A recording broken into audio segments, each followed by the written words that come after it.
I'm going to show you how to upgrade your filter from a Clean and Clear 100 to a Clean and Clear 200, doubling the square footage of our filter size.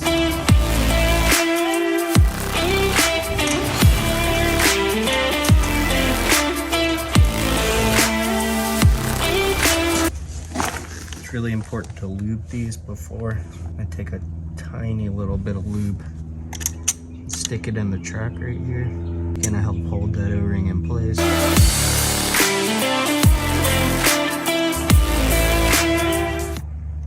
And we're gonna work our fingers around, pinch it in. We're gonna have a little bit sticking up at the end. We're gonna push that in.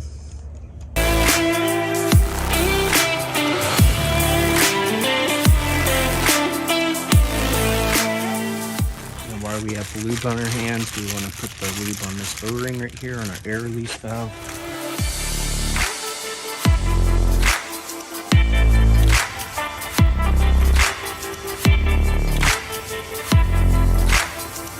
This always wants to point away from our PSI gauge. It's cool that Pentair always includes a little raffled Teflon tape.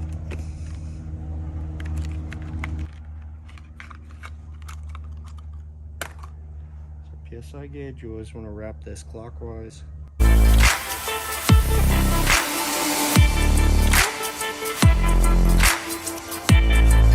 Yeah. I'm gonna thread this in. You always want to make sure it's completely straight up and down. It can go in crooked.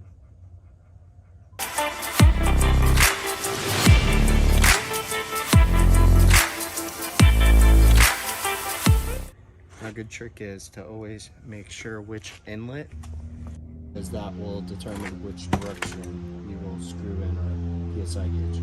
From the pump, outlet's going back to the pool. We're gonna take our unions off here, are loose. We'll just take them off with our hands.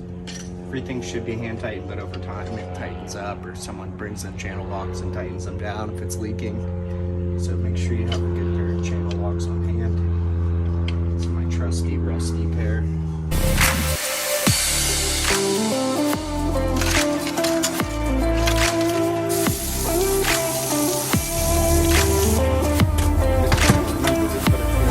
This direction, so we know the inlet is on this side. So we always want to have the PSI gauge where it's easy to look at, even though when you take this cap off, you can turn around any direction.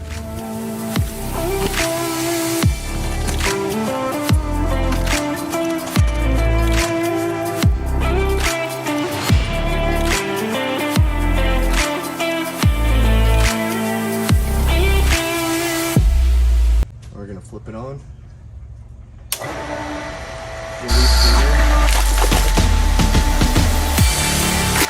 Check the leaks down here. We have our inlet coming from the pump, and our outlet going back to the pool. The biggest thing with this one was it was blowing stuff back into the pool as we were system vacuuming. So the core piece was going to have to be replaced, the filter was going to have to be replaced, and it was undersized to start with. So instead of putting any more money into this, we upgraded it to twice the size, and everything's brand new under warranty.